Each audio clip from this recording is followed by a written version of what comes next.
C'est compliqué. À mon sens, on ne peut pas vraiment donner de l'énergie. On peut transposer, on peut transvaser, mais on ne peut pas donner de l'énergie. L'énergie de vie, ce chi, en fait, il ne nous appartient pas.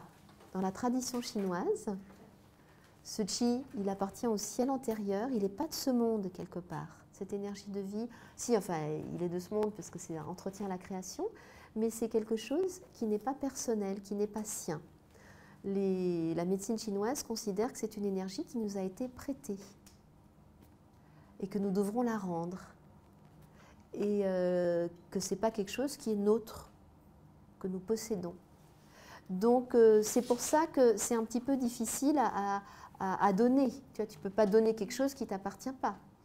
Ça a été prêté, donc je peux l'entretenir en moi et je peux inviter la personne à l'entretenir en elle, ce qui lui a été prêté. Mais je ne peux pas donner... si on m'a prêté un livre, moi je ne peux pas te le donner. Parce que comment je vais faire pour le reprendre? Il va falloir que je te le reprenne. Ça ne se fait pas, on ne donne pas pour reprendre. Enfin bon, c'est toujours compliqué. Hein, dès qu'il faut donner de l'énergie, c'est compliqué. Donc, par contre, on peut favoriser le flux de l'énergie, on peut le transvaser, on peut faire plein de choses. Mais s'il y a une baisse de vitalité, pour ramener de la vitalité, c'est que la personne elle-même qui peut le faire fondamentalement.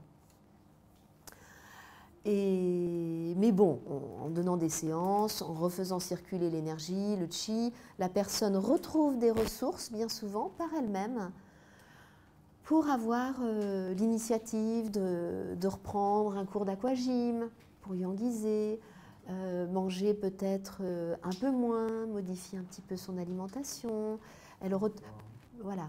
Alors, elle retrouve souvent de rééquilibrer à l'intérieur de la personne, elle réaccède à ses ressources. Et donc, de ce fait-là, elle change son mode de vie, et de ce fait-là, elle améliore le capital, son capital d'énergie.